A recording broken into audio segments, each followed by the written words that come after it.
ধৈর্যশীল নারী এবং পুরুষকে আমি আল্লাহ বড্ড পছন্দ করি।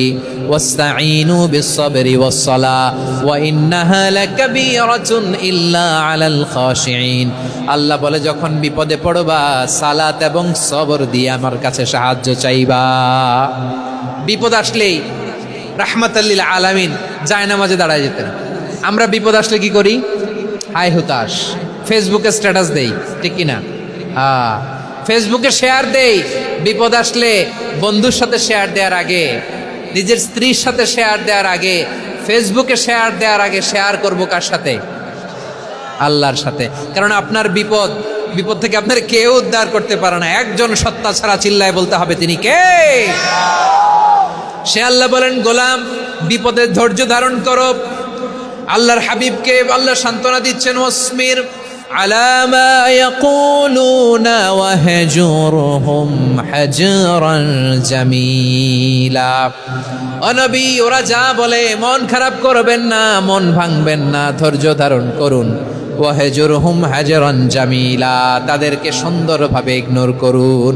আমার নবীকে গালি দিত কবি বলে, গণক বলে, পাগল বলে, জাদুকর বলে, লেস কাটা বলে। আমার নবী নাকি লেস কাটা, নাউজুবিল্লাহ পড়বেন না।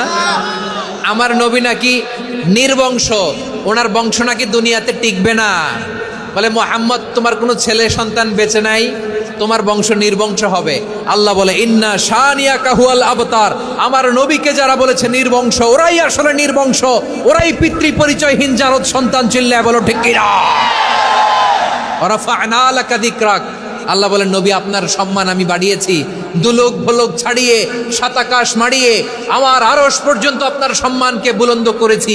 যেখানেই আমার নাম নেওয়া হয় সেখানেই আমার নবীর নাম আছে নাই। এজন্য বিশ্বনবীরে তারা গালি দিত। বিশ্বনবী যেন গালি শুনে মন খারাপ না করে, আল্লাহ বলেন, নবী ওয়াসবির আলা মা ইয়াকুলুন, ওরা যা বলে বলুক, আপনি মন খারাপ করবেন না।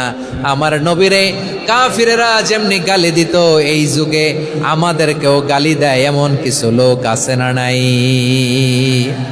আমার নবীকে গালি দিত গণক, জাদুকর, এরপর গালি দিত পাগল, নির্বংশ বলে। আর আমাদেরকে গালি দেয় মৌলবাদী বলে, আমাদেরকে গালি দেয় রাজাকার বলে। রাজাকার শব্দটা তো এখন একটা অ্যাওয়ার্ড হয়ে গেছে, অ্যাওয়ার্ড। রাজাকার রাজাকার গালি দেওয়ার দিন শেষ। কি দিন আসলো? সুবহানাল্লাহ কইবেন না? আল্লাহ তো আমাদেরকে দেখাইছে। রাজাকার শব্দটা এখন একটা অ্যাওয়ার্ড হয়ে গেছে। সুবহানাল্লাহ, সুবহানাল্লাহ। পরিস্থিতি পাল্টে দিতে আল্লাহর সময় লাগে না। চিল্লায় বলেন ঠিক কিনা?